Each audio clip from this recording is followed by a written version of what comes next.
मुश्रीफ साहेब हा आराखडा 10 कोटी बसणार नाही, 20 कोटी साधारणपणे या ठिकाणी लागणार आहे.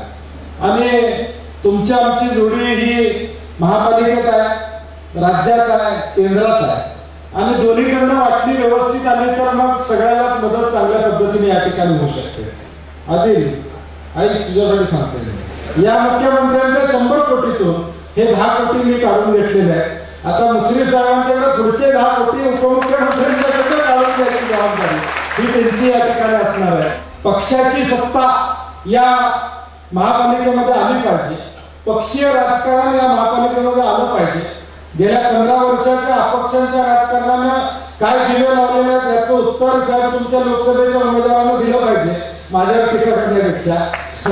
कारण की जाईल तिथं आघाडीची भाषा तुम्ही या ठिकाणी विश्लेषण करताय आणि जाईल तिथं तुमचा शिवधनुष्य घेतलेला उमेदवार आमच्याबरोबर बोलणार असेल तर आम्हालाही कार्यक्रम करतायत. काँग्रेसला तिकीट जाईल, राष्ट्रवादीला तिकीट जाईल, हा अजून निर्णय व्हायचा. तो निर्णय व्हायच्याच आधी जर कोण गर्जना करत असेल आणि आम्हाला आडवं करून तिरवं करून म्हणत असेल तर आम्ही काय नाही, शाहू खासबागचं भूमिपूजन मुश्रीफ साहेब माझ्या हस्ते झाले, म्हणजे कुस्ती मैदानाचं भूमिपूजन माझ्या हस्ते झालं. आता अडचणी सोडवल्यानंतर, प्रश्न सोडवल्यानंतर आम्ही डिजिटल बोर्ड लावल्यावर कुणाच्या पोटात दुखलं तर आधी विचार करायची आवश्यकता या ठिकाणी. आपण आपले डिजिटल बोर्ड कार्यकर्त्यांनी आपले लावले, आपण या ठिकाणी काम केलं, त्याचं कौतुक लोक करत असतील आणि ते कुणाला बघवत नसेल तर तो त्यांचा भाग आहे, आमचा भाग नाही असं मी या ठिकाणी करतो.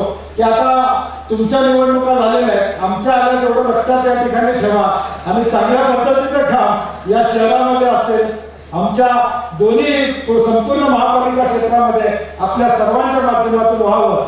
बंटी पाटलांनी ज्या अपेक्षा केलेल्या आहेत की उपमुख्यमंत्र्यांच्या ठोक निधीमधून 10-20 कोटी रुपये निधी मिळवून देण्याचा मी निश्चितपणे प्रयत्न करेन असं वचन या कार्यक्रमाच्या प्रसंगी देतो.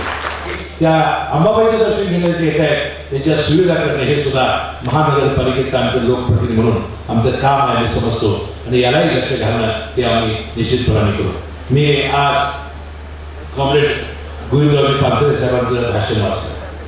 त्यांनी आपल्या आजच्या वर्तमानपत्रामध्ये म्हटलंय की हा कुणाच्या तरी श्रेयाचा प्रश्न नाही, हा कोल्हापूर जनतेच्या आजपर्यंतच्या लढ्याला हे यश आहे.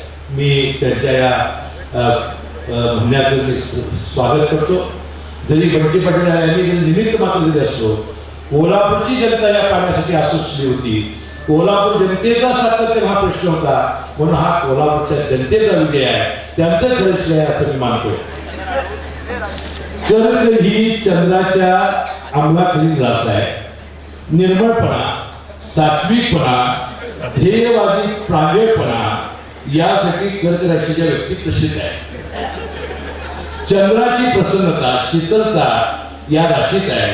राजकारण, समाजकारण, लोककार्य यासाठी या कर्क व्यक्तीचा विंचू हा थोडा ढग मारणार चावला तुम्ही कशा वाचवा आहे तर तो महाराज काय मारला की माझा धर्म आहे त्याला वाचवणं आणि विंचवाचा धर्म आहे ढग मारणार. तो आपलं काम करतो, मी माझं काम करतो.